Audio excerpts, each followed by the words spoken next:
அஸ்ஸலாமு அலைக்கும். சம்மர் லீவுக்கு அம்மா வீட்டுக்கு வந்தாச்சு. அங்கேருந்து தான் இந்த விலாக் இருக்க போகுது. மார்னிங் பிரேக்ஃபாஸ்ட்டுக்கு தோசை, தேங்காய் பால் கூடவே சிக்கன் குருமா வச்சுருந்தாங்க. நான் தேங்காய் பால் ஊற்றி தான் சாப்பிட்டேன். அடிக்கிற வெயிலுக்கு ஃபேன் ஓடுற மாதிரி ஏசி 24/7 ஓடிக்கிட்டு தான் இருக்குது. இருந்தாலும் ஏசிலேருந்து கூலிங் வரவே மாட்டேங்குதுன்னு சர்வீஸ் பண்ணுறதுக்கு ஆள் கூப்பிட்டுருந்தாங்க. அவங்க அந்த வேலையை பண்ணிட்டு இருந்தாங்க.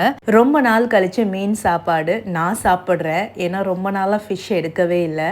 அம்மா வீட்டுக்கு வந்தோன்னே ஃபிஷ் எடுத்துட்டாங்க. சூப்பராக மீன் குழம்பு, மீன் வறுவல், வெண்டைக்காய் பொரியல், கூடவே பார்த்தீங்கன்னா மீன் புட்டு, மாம்பழம் இதெல்லாம் வச்சு சூப்பராக சாப்பிட்டாச்சு. லஞ்ச் சாப்பிட்டு முடிச்சுட்டு நல்ல கிளைமேட் சேஞ்சு, பயங்கரமாக சேஞ்சாக இருந்துச்சு.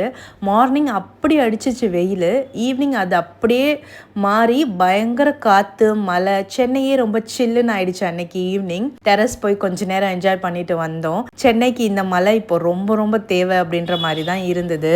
ஈவினிங் வெளியே போகிற வேலை இருந்தது. போயிட்டு ரிட்டன் வரும்போது காஃபி ஷாப்பில் காஃபி, அது கூடவே ஹாட் சாக்லேட் இதெல்லாம் ட்ரை பண்ணியிருந்தோம். ரொம்ப நல்லா இருந்துச்சு. டின்னருக்கு ஆஃப்டர்நூன் செஞ்ச ஃபிஷ் குழம்பு இருந்தது. கூடவே தோசை, கொஞ்சம் லெஃப்ட் ஓவர் ரைஸ்லாம் இருந்தது. அதை வச்சு அன்றைக்கி அட்ஜஸ்ட் பண்ணிக்கிட்டோம்.